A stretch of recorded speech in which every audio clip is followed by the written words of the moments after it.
महिला डॉक्टर आत्महत्या प्रकरणातील ही महत्त्वाची बातमी आहे। पीएसआय गोपाल बदने फलटण ग्रामीण पोलीस ठाण्यामध्ये स्वतःहून हजर झालाय।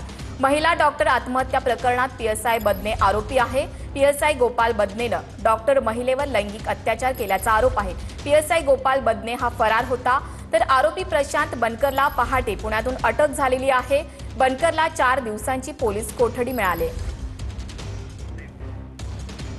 आपले प्रतिनिधी सागर सुरवसे या ठिकाणाहून लाईव्ह जोडले गेलेले आहेत। सागर, काय अधिकची माहिती आहे? आपण पाहिलं की खरं तर कालपासूनच या सर्व प्रकरण जे आहे ते समोर आलेलं होतं आणि त्यानंतर आता आरोपी गोपाल बदने जे आहे खरं तर तो पोलीस अधिकारी आहे, पीएसआय या पदावरती कार्यरत होता।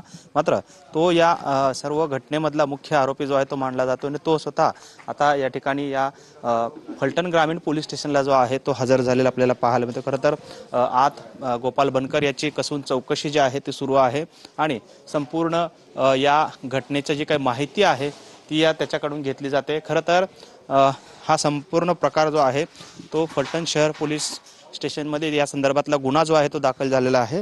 मात्र असं असलं तरी गोपाल बदने खरं तर या ग्रामीण पोलीसमध्ये कार्यरत होता, त्या ठिकाणीच तो स्वतःहून हजर झाल्याचं आपल्याला पाहायला मिळते। काही वेळापूर्वीच स्वतः गोपाल बदने पोलिसांमध्ये हजर झालेला आहे आणि त्याचा आता जबाब घेण्याचं काम जे आहे ते पोलिसांकडून सुरू आहे। काही वेळातच त्याला आता या फलटण ग्रामीण पोलीस स्टेशनमधून फलटण शहर पोलीस स्टेशनला देखील नेलं जाणार आहे। मात्र तत्पूर्वी त्याचा पूर्ण जबाब जो आहे, पूर्ण त्याची जी काही चौकशी जी आहे ती या ठिकाणी घेतली जात असल्याची माहिती सूत्रांकडून मिळते। खरं तर गोपाल बदने हा आतल्या बाजूला एका रूममध्ये त्याची चौकशी जी आहे ती सुरू असल्याचं पाहायला मिळते। खरं तर हे नव्यानेच तयार झालेलं हे पोलीस स्टेशन आहे। फलटण ग्रामीण आणि फलटण शहर हे दोन वेगवेगळे आजूबाजूलाच आहे।